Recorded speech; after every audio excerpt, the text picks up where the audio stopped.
Bonjour à vous. Comme d'habitude, si cette vidéo vous a plu, un petit pouce, un abonnement, un commentaire, c'est très important pour moi d'avoir votre avis.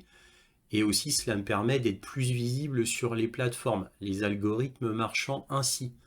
Je tenais aussi à remercier mes généreux donateurs. Grâce à vous, je peux continuer à m'abonner à tous mes journaux internationaux, mais pas que, mes journaux sur l'armement, et mes journaux sur l'armement sont principalement américains, bien sûr, et grâce à vous, peut-être que plus tard, je pourrai aussi changer de matériel. Comme vous avez pu le constater, mon matériel est vraiment pas terrible.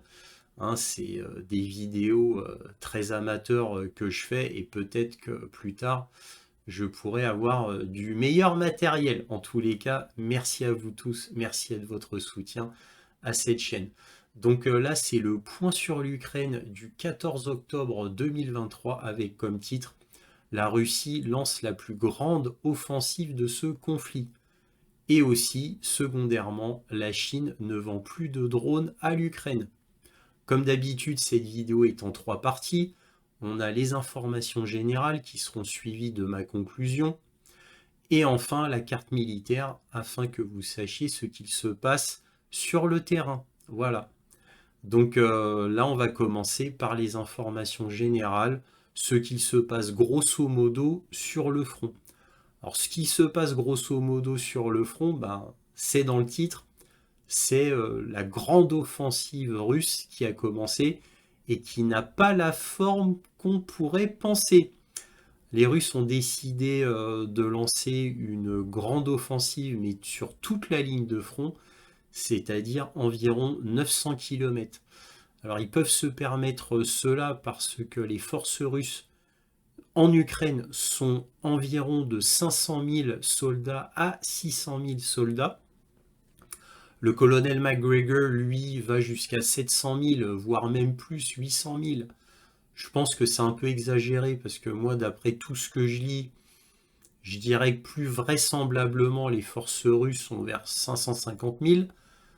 Mais bon, bref, c'est une bataille de chiffres. Bref, ils sont beaucoup plus nombreux que les forces ukrainiennes. Déjà, c'était à souligner. Alors pourquoi les Russes ont décidé d'attaquer sur tout le front, c'est-à-dire environ 900 km? En fait, c'est la continuité de la stratégie du général Sourovikine, c'est-à-dire de faire une guerre d'attrition et en gros de faire un hachoir à viande entre guillemets sur toute la ligne de front. Donc tout cela va très bien pour la Russie, puisque la Russie a des pertes minimum, les Ukrainiens ont des pertes maximum, et depuis plus d'un an, largement plus d'un an. Donc ils ont décidé de continuer assidûment la stratégie du général Sourovikine.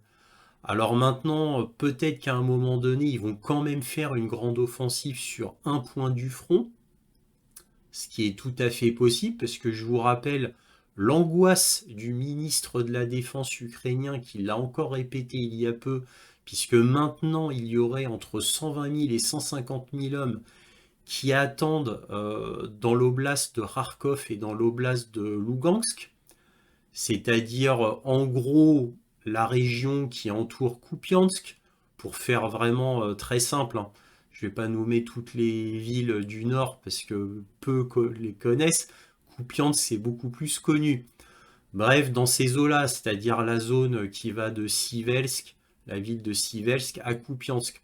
Voilà, c'est là qu'il y a une armée énorme russe avec énormément de chars, énormément de véhicules blindés, énormément d'artillerie. D'ailleurs, le ministre de la Défense ukrainien avait dit très exactement le nombre de chars, le nombre de véhicules blindés et le nombre d'hommes qu'il pouvait voir. Certainement grâce aux satellites américains, aux drones américains qui sont extrêmement précis.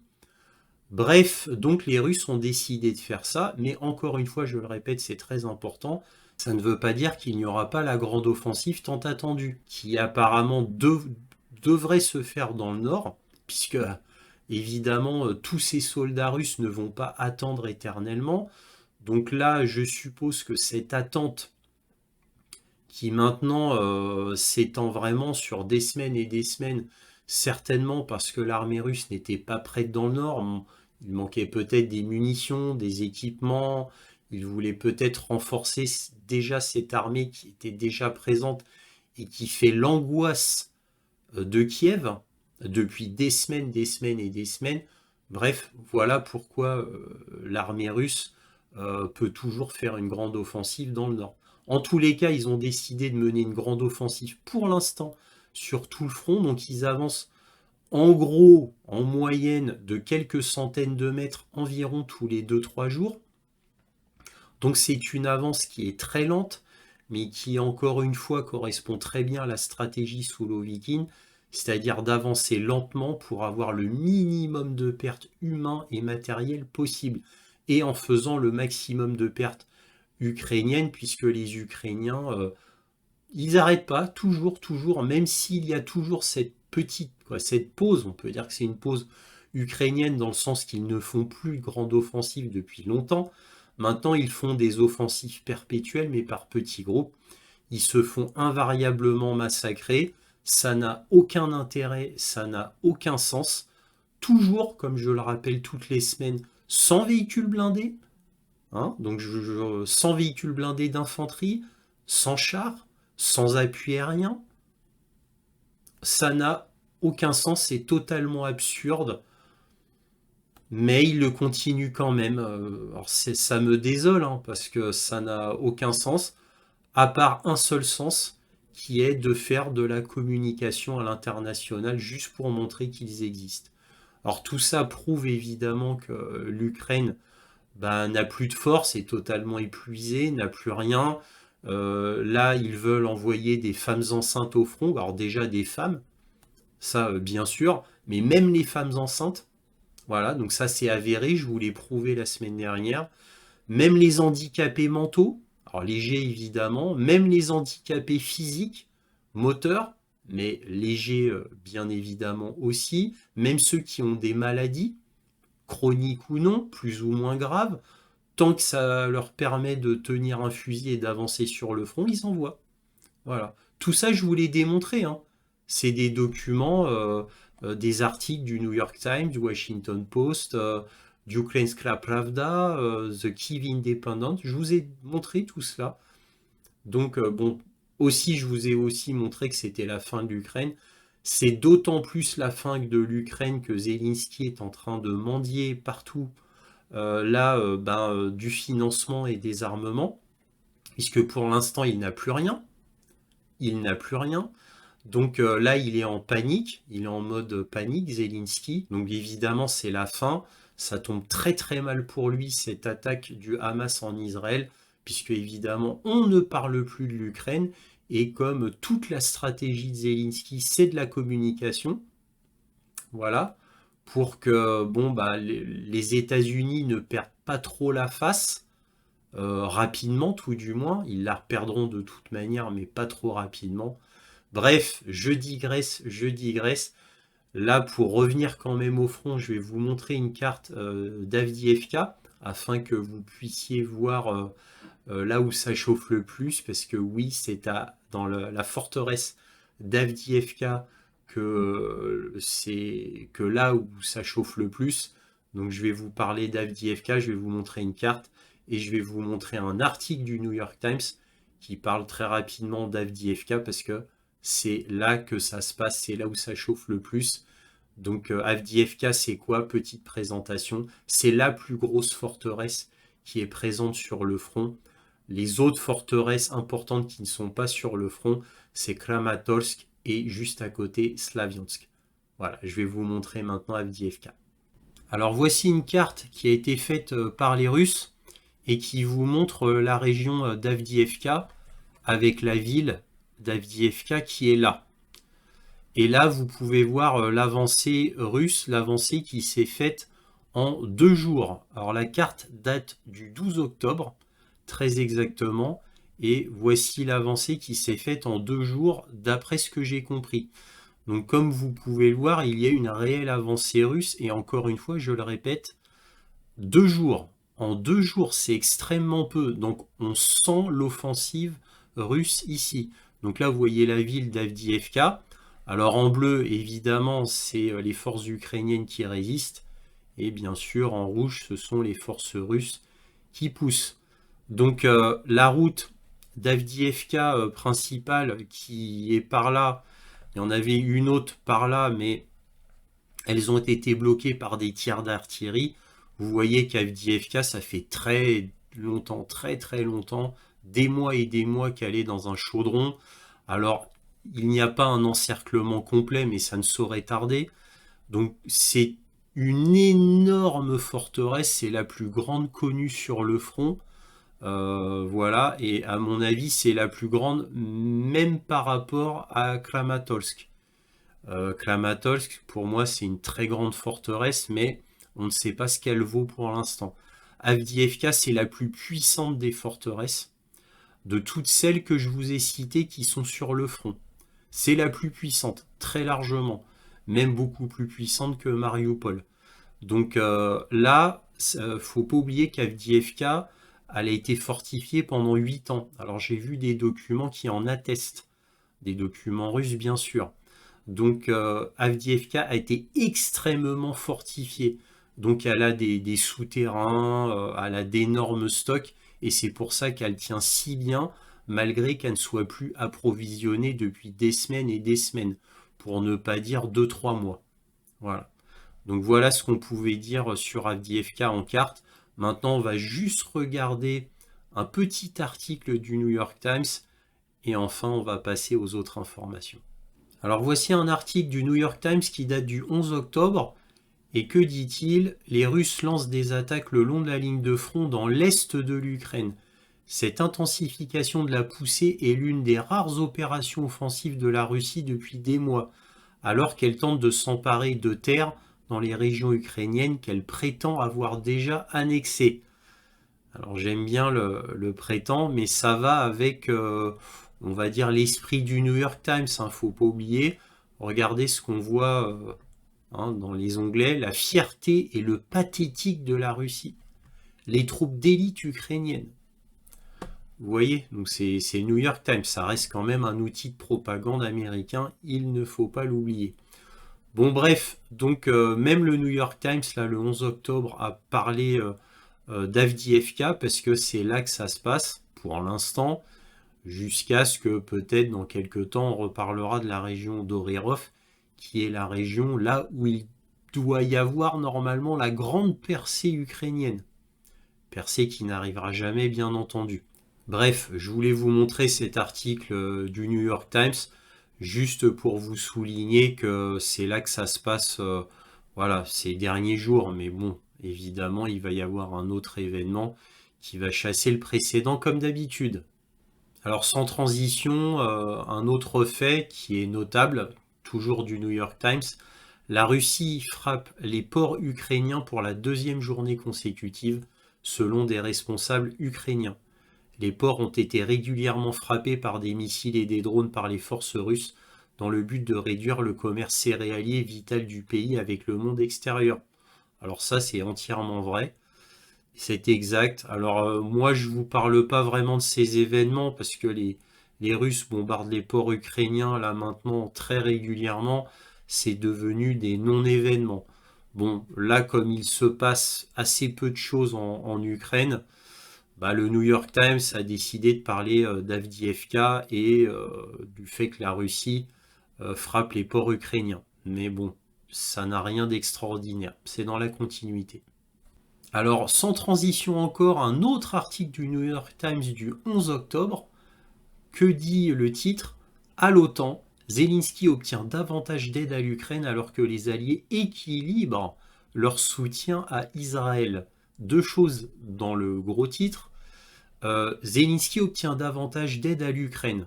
C'est faux, c'est un mensonge du New York Times. Il a eu des promesses. Voilà, il y a eu des mots. Je rappelle que le Congrès a bloqué toute aide à l'Ukraine. Alors nous verrons plus tard, peut-être ça se débloquera. Mais rien n'est moins sûr concernant le Congrès américain. Donc c'est un mensonge clair et net du New York Times. Et ensuite, équilibre leur soutien à Israël. J'aime ce mot extrêmement diplomatique. Bon, bref, passons. L'apparition surprise du président ukrainien Volodymyr Zelensky intervient alors qu'une grande partie de l'Occident se concentre sur la guerre entre Israël et le Hamas à Gaza. Alors ça, c'est vrai par contre. Alors bon, on va pas tout lire, hein. On va juste lire jusque-là, c'est-à-dire à ce paragraphe-là. Le président ukrainien Volodymyr Zelensky a effectué mercredi une visite surprise au siège de l'OTAN, exhortant l'alliance militaire à maintenir son approvisionnement en armes vers son pays pour sa guerre contre la Russie, alors même qu'une grande partie de l'Occident tourne son attention vers la brutale flambée de violence en Israël. Ça, c'est une coquille. Donc, vous voyez, Zelensky va très vite à l'OTAN, il est en mode panique, comme je l'ai déjà dit, pour demander un approvisionnement en armes, parce qu'il sent que, bah, évidemment, l'attention du monde va vers Israël et non plus vers l'Ukraine, d'autant que l'armée américaine a envoyé une grande flotte dans la mer Méditerranée, au cas où pour Israël. Je continue. De hauts responsables de l'OTAN ont cherché à rassurer M. Zelensky en s'engageant à fournir plus de 2 milliards de dollars d'aide militaire supplémentaire avant l'arrivée de l'hiver ukrainien. Ah bon, ils se sont engagés. Bon, d'accord, mais ça n'engage que eux, hein. Ça n'engage que eux, que ces hauts responsables de l'OTAN, qui n'ont strictement aucun pouvoir pour donner de l'argent à Zelensky.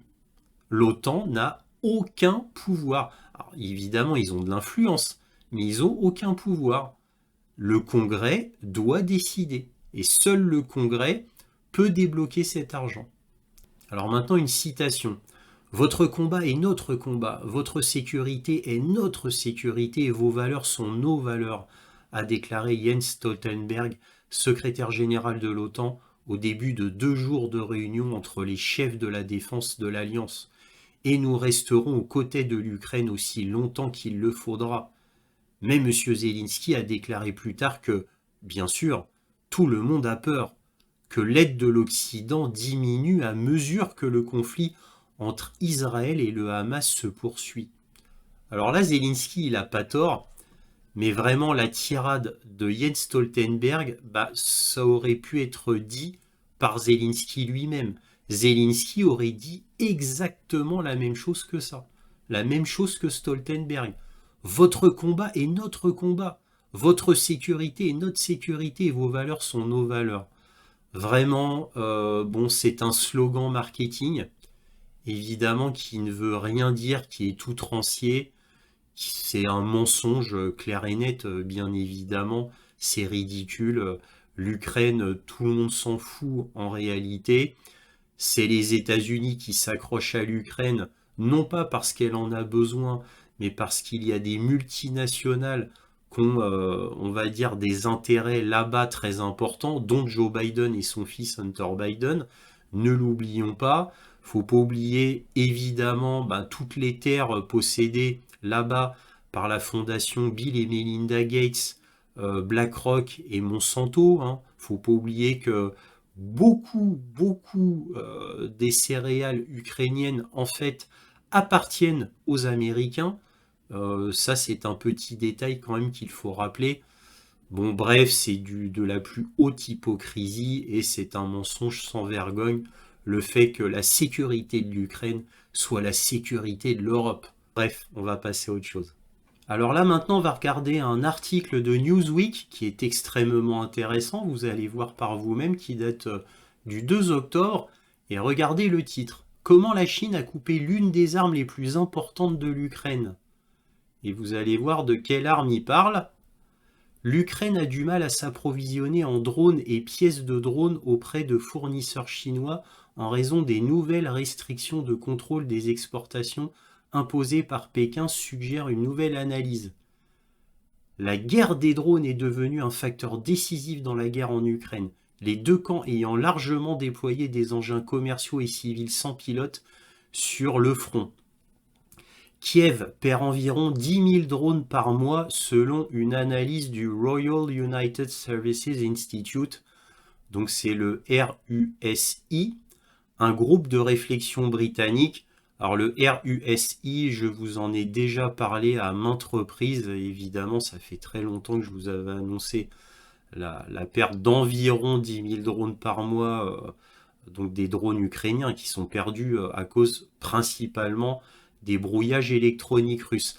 Alors quand ils parlent de 10 000 drones par mois, ce sont les tout petits drones commerciaux. Évidemment, ce ne sont pas les drones moyens gros. Là, on ne parle que les tout petits drones à 4 hélices. Voilà. Pékin affirme rester neutre dans l'invasion russe qui approche à grands pas de son 19e mois. Il a éludé sur la pointe des pieds les questions concernant la légalité de la campagne militaire de Vladimir Poutine, tandis que ses principaux dirigeants, dont le président Xi Jinping, ont dénoncé l'aide occidentale à l'Ukraine et les sanctions contre ce voisin stratégiquement important de la Chine. La Chine se situe au milieu de la chaîne d'approvisionnement des drones et contrôle une part majoritaire de l'industrie des drones commerciaux ainsi que la fourniture des composants. Pékin utilise désormais sa domination sur la chaîne d'approvisionnement à des fins politiques et peut-être aussi pour soutenir le Kremlin. En juillet, la Chine a introduit des contrôles à l'exportation, entrant en vigueur le 1er septembre sur certains types de drones et d'équipements afin de sauvegarder la sécurité et les intérêts nationaux. À l'époque, des observateurs avaient déclaré que les restrictions étaient une réponse possible à la guerre commerciale avec les États-Unis, alors que Washington tentait d'empêcher Pékin d'accéder à des technologies critiques telles que les semi-conducteurs de nouvelle génération. Un rapport du New York Times publié ce week-end a confirmé que les contrôles à l'exportation de la Chine avaient plutôt pour effet d'empêcher les forces ukrainiennes d'accéder aux drones commerciaux et à leur équipement. Ça, c'est capital comme information. L'analyse des données commerciales et les entretiens menés par le journal avec des fabricants et fournisseurs ukrainiens de drones ont révélé que les entreprises chinoises avaient réduit leurs ventes de drones et de pièces détachées. Entre-temps, en juillet, un rapport de Nikkei Asia indiquait que la Chine avait aidé la Russie en lui fournissant des drones, des puces et d'autres composants essentiels à la guerre. Donc vous voyez, cet article, qui est évidemment, comme tout ce genre d'article, passe inaperçu, on n'en parle pas dans les grands médias, sauf les médias internet comme Newsweek, qui est un grand média américain, mais uniquement sur internet. Quand on dit que ça passe pas dans les grands médias, on parle de grands médias à la télé, bien sûr. À la télé, on ne vous dira pas ça. Parce que imaginez-vous, si on vous dit que la Chine a coupé l'une des armes les plus importantes de l'Ukraine, imaginez-vous la catastrophe. C'est une catastrophe. Mais je vais en parler un peu plus précisément après. Alors cette information qu'on vient de voir a l'air de rien, mais en fait elle est capitale, elle est gravissime pour l'Ukraine. C'est un véritable pavé dans la mare, une véritable bombe médiatique. Évidemment, pourquoi les médias n'en parlent pas et pour cause. Ils n'en parlent pas, les grands médias, à la télévision, comme vous pouvez le voir, on en parle dans les journaux internet. Moi, ça fait des mois que je vous en ai déjà parlé, le coût des 10 000 drones arrêtés par mois. Je vous avais déjà montré les articles directement du RUSI, je vous avais déjà montré ces articles. Donc, en fait, c'est pas du tout une nouvelle, mais évidemment, on ne le médiatise pas. Parce que c'est extrêmement grave pour l'Ukraine. Déjà que l'Ukraine était perdue et était dans les abysses, dans des difficultés extrêmes, et bien là, maintenant, c'est un coup de grâce, j'ai envie de vous dire. Et là, porté indirectement par la Chine, et non pas par la Russie. Donc, comme on a vu dans cet article, la Chine vend des drones, des pièces détachées, de l'électronique, des microprocesseurs à la Russie, mais arrête pour l'Ukraine. Évidemment, c'est une vengeance vis-à-vis des États-Unis, bien évidemment. Ça, tout le monde l'a bien compris. Mais c'est extrêmement grave pour l'Ukraine. Donc, bien sûr que les 10 000 drones environ, grosso modo, arrêtés par mois par le brouillage électronique russe, ne concernent que des petits drones. Bien sûr, comme je l'ai déjà dit, mais ces petits drones étaient extrêmement importants pour l'Ukraine. ne serait-ce que pour surveiller le front ou pour lancer de temps en temps des petites grenades, des petites roquettes. Alors évidemment, les Ukrainiens, qu'ils aient ou non des drones, je parle encore une fois pas des petits drones, hein, je parle pas des gros drones américains, comme le Reaper ou Global Hawk ou d'autres drones beaucoup plus chers, beaucoup plus gros et beaucoup plus importants. Mais ceux-là, ils en ont extrêmement peu, ils en ont qu'une poignée, les Ukrainiens, de ceux-là. Et quand je dis une poignée, c'est pas une vue de l'esprit, c'est vraiment une poignée, hein. Donc, les Ukrainiens utilisent que ces petits drones principalement, et principalement pour la surveillance, pas pour lancer des roquettes. Ça, c'est dans la marge, c'est annexe. Mais imaginez-vous toute la reconnaissance du terrain, toutes les informations prises sur le terrain qui leur sont enlevées. Là maintenant, ça sera uniquement les gros drones américains ou les satellites américains. Donc ça va limiter terriblement les renseignements ukrainiens sur le terrain. Donc c'est terrible. Encore une fois, ça s'empile. Les malheurs s'empilent sur l'Ukraine. Donc c'est vraiment... déjà que c'était la fin, même s'ils avaient les drones, bah là, sans les drones, ça devient plus que catastrophique. C'est la véritable fin. Encore une fois, là, vous notez que la fin se précipite. On sent qu'il y a une précipitation avec les Russes qui attaquent sur le front, tout le front en même temps. Voilà. Donc voilà ce qu'on pouvait dire concernant cette affaire d'arrêt de vente de drones chinois ou de pièces détachées de drones chinois à l'Ukraine. Alors là, maintenant, je vais vous montrer un article de Business Insider du 8 octobre qui est très révélateur. Alors vous allez comprendre pourquoi. Lisons le titre d'abord. La Russie bombarde l'Ukraine avec des bombes planantes. Pour l'instant, rien d'extraordinaire. Ça fait des mois et des mois que la Russie bombarde l'Ukraine avec des bombes planantes. Mais attendez la suite. 40 de ces armes massives ont été larguées sur une seule région ukrainienne en une nuit, a déclaré un expert militaire.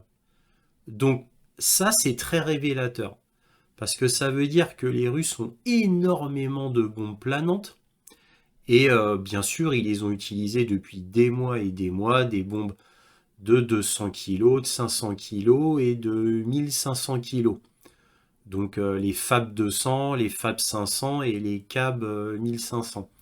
Donc rien d'extraordinaire normalement. Mais là, 40 bombes ont été larguées dans une seule région en une seule nuit. Donc c'est absolument colossal. Colossal. Bon là, ce que vous voyez, c'est un Sukhoi 35. Donc c'est un chasseur bombardier lourd. Alors bon, là c'est les thèmes principaux. La Russie bombarde l'Ukraine avec des bombes planantes. 40 de ces bombes ont été larguées lundi sur des cibles militaires et civiles dans une région. Les puissantes bombes peuvent peser jusqu'à 3300 livres, a rapporté Forbes. Alors 3300 livres, je ne sais pas combien ça fait en kilogrammes. En attendant, je sais que les bombes les plus puissantes utilisées par les Russes en bombes planantes, c'est les CAB 1500, à ma connaissance. Sachant que la bombe la plus énorme que les Russes peuvent utiliser, mais à mon avis, ils les ont encore jamais utilisées sur l'Ukraine, c'est leurs bombes de 9 tonnes. Mais à mon avis, je ne crois pas qu'elles ont déjà été utilisées à ma connaissance. Alors on va pas tout lire, l'article est un peu long, on va juste lire quelques paragraphes. La Russie bombarde l'Ukraine avec de puissantes bombes planantes, frappant une seule région ukrainienne avec 40 de ses armes en une nuit cette semaine, a écrit Hans-Peter Mitoun, chercheur non résident au Centre des stratégies de défense pour Euromaidan Press. Employées pour la première fois début mars, les bombes planantes à ailes russes, UPAB 1500, FAB 500, sont utilisées en nombre croissant, a écrit l'expert militaire. Dans la nuit du 2 octobre, 40 d'entre eux ont été utilisés contre des cibles militaires et civiles dans un seul oblast, a-t-il déclaré, ajoutant que l'armée de l'air russe avait intensifié ses frappes aériennes d'un peu plus de 36% au cours des 4 derniers mois et qu'il subissait moins de pertes. Vous notez ce que dit cet expert. 36%. Donc c'est absolument énorme d'augmentation des frappes aériennes russes. Et là, on avoue enfin, dans un grand média, qu'ils subissent moins de pertes, comme ça a été montré la semaine dernière par Mediazone. On continue. Pour fabriquer ces armes, la Russie équipe d'anciennes bombes soviétiques comme la Fab 500 dont elle dispose en grande quantité d'un simple système de guidage par missile et d'elle avait précédemment rapporté Insider. Il les tire ensuite depuis des avions de combat comme le Sukhoi 34 et le Sukhoi 35.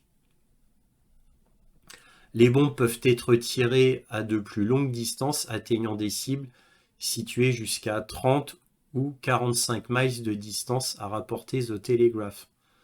Alors, 30 miles, c'est 50 km, 45 miles, c'est 70 km à peu près. Ça veut dire que les bombes planantes peuvent planer entre 50 km de distance à 70 km de distance. Évidemment, plus la bombe est légère, plus elle va loin. Les bombes sont également beaucoup plus précises que les versions à chute libre, et les charges utiles sont si énormes, certaines peuvent peser jusqu'à 3300 livres, a rapporté Forbes. Alors je pense que 3300 livres, ça fait 1 tonne 5, si ma mémoire est bonne, qu'elles peuvent causer des dégâts substantiels. Alors on va pas tout lire, parce que j'avais dit que j'allais pas... Ah oui, ça c'est intéressant. Une dépêche du Times de Londres indique que le mot sur les lèvres de chaque soldat ici sur le front de Zaporijie est CAB, l'acronyme russe pour bombe aérienne guidée. C'est les fameuses CAB 1500 dont je vous parlais tout à l'heure. Tsar, un soldat d'une unité de mortier, a déclaré aux médias que les bombes guidées russes faisaient des ravages dans les forces ukrainiennes. Ils font un cratère assez grand pour enterrer un char ou 4 voitures, a-t-il expliqué. Donc voilà ce qu'on pouvait dire sur Business Insider dans cet article très intéressant qui ne donne pas un scoop, mais qui donne une information intéressante, c'est-à-dire la montée en puissance importante de l'offensive russe sur le front, dont là, dans cet article-là, 40 bombes énormes ont été larguées en une seule nuit sur un point militaire. C'est absolument énorme. Alors là, sans transition, je voulais vous montrer une information d'ordre un peu plus général qui n'a qu'un rapport indirect avec la guerre en Ukraine, mais qui a quand même un lien. Donc que dit Yahoo Finance? L'Arabie Saoudite et la Russie manifestent publiquement leur unité sur le marché pétrolier. Donc c'est tiré d'un article de Bloomberg du 12 octobre. Donc c'est quand même intéressant à savoir. Alors je vais vous expliquer pourquoi après. L'Arabie Saoudite et la Russie ont réaffirmé leur étroite coopération sur le marché pétrolier en manifestant publiquement leur unité lors d'un événement industriel majeur à Moscou. S'exprimant dans une interview conjointe avec la télévision d'État Rossiya 24, quelques jours seulement après l'éclatement d'un conflit entre Israël et le Hamas qui a fait monter les prix du brut, les hauts responsables de l'énergie des dirigeants de l'OPEP+, ont déclaré que les incertitudes du marché nécessitaient une surveillance attentive. Ce marché ne peut être laissé sans surveillance, nous devons prendre quelques mesures de précaution, a déclaré le ministre saoudien de l'énergie, le prince Abdulaziz bin Salman, comparant la situation pétrolière mondiale à un jouet yo-yo compte tenu de la récente hausse des prix.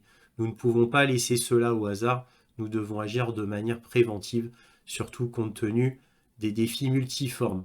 Le marché mondial du pétrole se trouve dans un état plutôt sensible et fragile, mais équilibré, grâce à la coopération au sein de l'OPEP+, a déclaré le vice-premier ministre russe Alexandre Novak.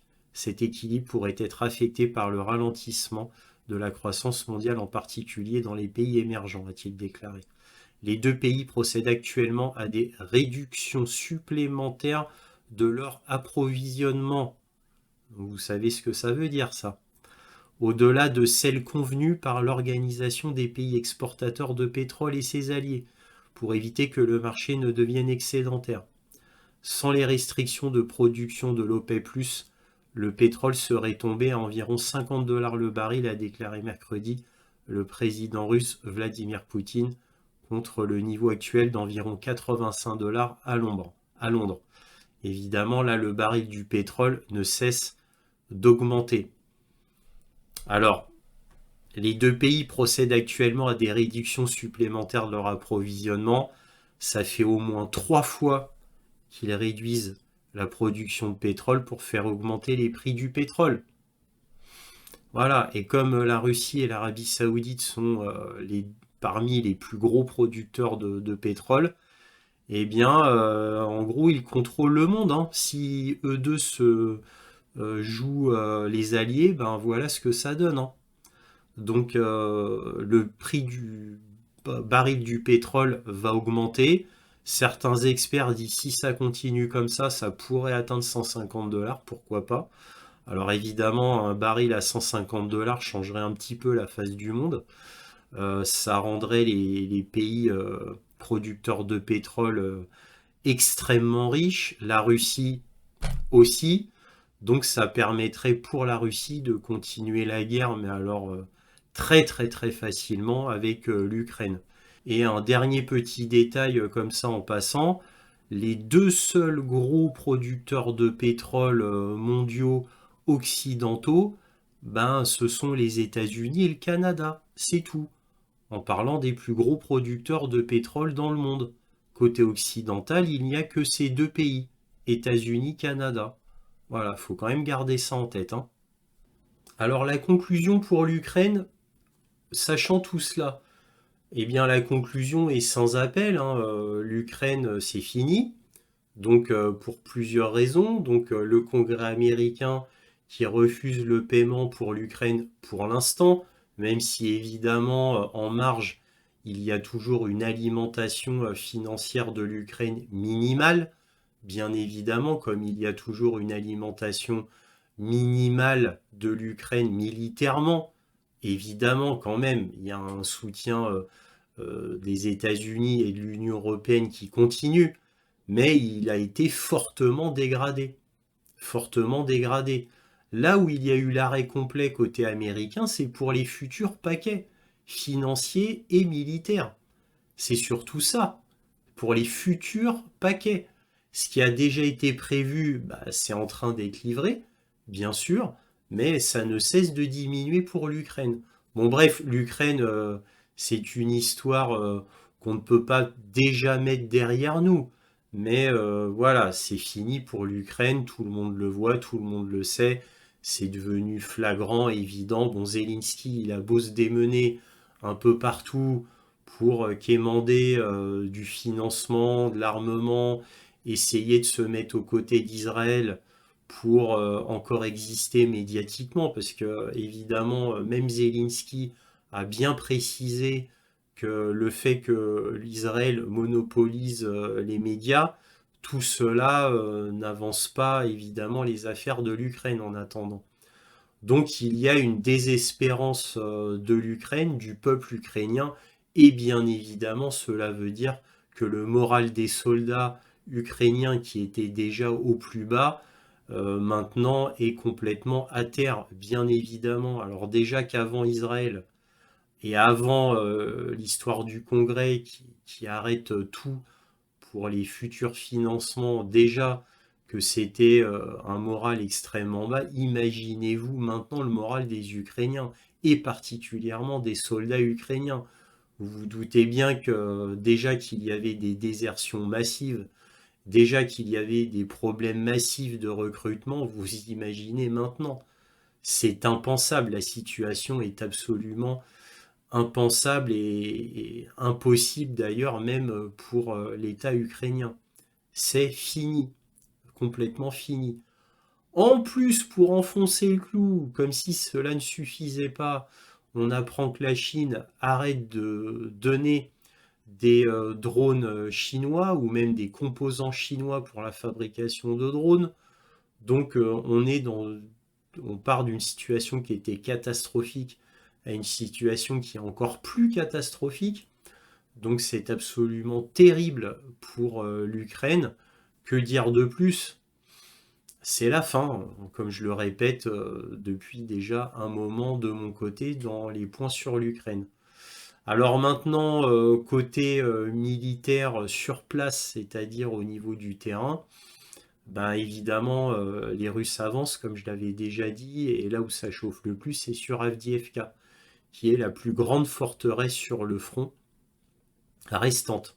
Les autres, Ougledar, Marinka, Siversk, bon, bah, ceux-là attendront. Apparemment, c'est Avdiivka qui devient la priorité pour les Russes. Et malheureusement pour l'Ukraine, bah, ils sont obligés de dégarnir tous les fronts pour essayer d'aider Avdiivka. Moi, ce que j'avais comme dernière nouvelle, c'est qu'Avdiivka n'était plus alimenté en quoi que ce soit, du fait que les routes étaient totalement bombardées. Alors bon, évidemment, c'est une information côté russe. Est-ce vrai, est-ce faux? Je ne le sais pas, mais c'est ce qu'on lit dans les rapports Telegram. En attendant, Avdiivka, côté ukrainien, bah, il résiste toujours, mais il résiste. Voilà, on connaît très bien la fin inéluctable d'un siège tel que celui-là. On sait très bien comment ça va se finir. Ça va se finir à la Mariupol, hein, tout simplement. C'est évident. Et pour tout le reste aussi. Hein. Ougledar, Marinka, Siversk, toutes ces petites forteresses qui causaient problème aux Russes, bon, bah, évidemment, vont finir par être prises inévitablement, bien sûr. Donc voilà ce qu'on pouvait dire côté ukrainien. On va passer maintenant à la carte militaire. Donc voici la carte militaire. Alors exceptionnellement, alors peut-être que ça arrivera encore, mais exceptionnellement elle va être extrêmement courte, puisque tout simplement il ne s'est rien passé de majeur sur le front, puisque certes les Russes avancent sur tout le front, tout ce front-là, hein, je ne parle pas de celui-là, mais ce front-là, ils avancent, mais tout doucement, lentement, mais sûrement. Là où il se passe des choses, c'est bien sûr, je vous l'ai déjà dit à maintes reprises, c'est sur Avdiivka, c'est-à-dire au nord de Donetsk, de la ville de Donetsk. Donc là, on peut voir le chaudron d'Avdiivka.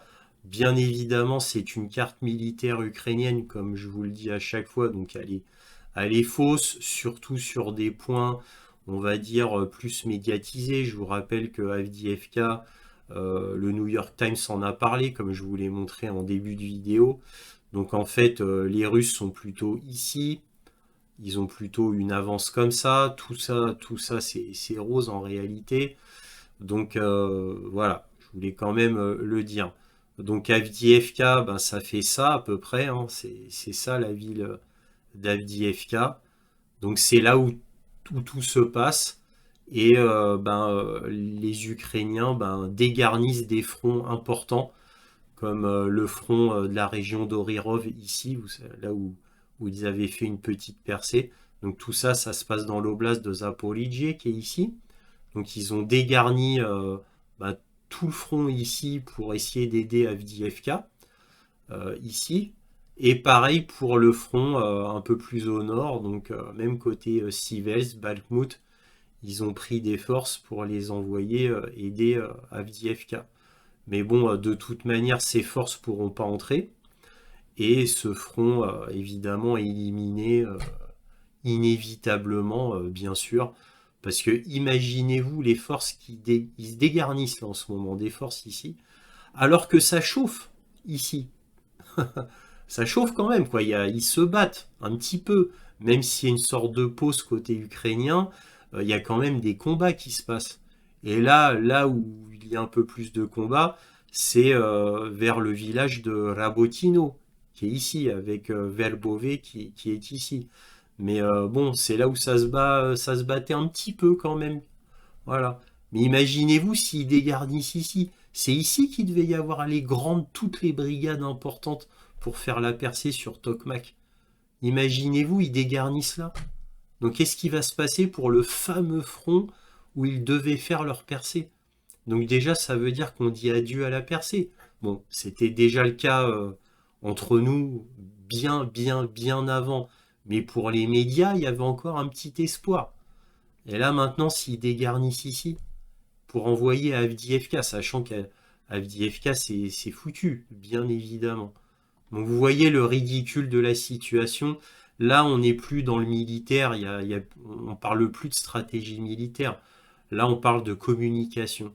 Et ça fait des mois que ça dure. Depuis la grande offensive ukrainienne du 4 juin qui a lamentablement échoué, voilà, à partir de ce moment-là, c'était déjà fini.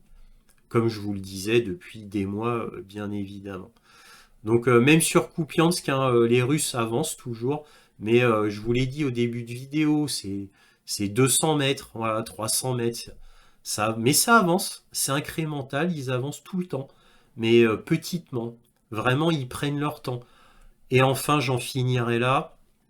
Je voulais vous rappeler que la fameuse force militaire russe dont les Ukrainiens angoissent est basée ici. Voilà, c'est sur ce front-là. C'est là qu'il y a les 120 000, 150 000 militaires russes qui vont bientôt être encore plus parce qu'il y a encore 335 000 volontaires bon, bah, qui sont en fin de formation là et qui vont encore alimenter toutes les forces russes qu'on estime entre environ, grosso modo, entre 500 000 au minimum à environ 600 000. Voilà, peut-être même plus selon certains, mais au moins entre 500 000 et 600 000, on est vraiment dans le très raisonnable. Voilà, donc évidemment, là pour le coup, contrairement au début de la guerre, là cette fois, bah, c'est les Russes qui sont plus nombreux sur le terrain, alors qu'au début de la guerre, les Russes se battaient à 1 contre 3, c'est-à-dire qu'il y avait 3 fois plus de forces ukrainiennes que de forces russes au début de la guerre. Voilà ce qu'on pouvait dire concernant la carte militaire. Voilà, c'est fini pour ce point sur l'Ukraine. Si cette vidéo vous a plu, un petit pouce, un abonnement, un commentaire, c'est très important pour moi d'avoir votre opinion et évidemment cela m'aide au niveau des algorithmes pour être plus visible comme maintenant vous le savez très bien. Et éventuellement un petit don lien dans la description, cela m'aide à publier régulièrement. Merci à tous de votre soutien à cette chaîne et toujours, comme d'habitude, soyez curieux.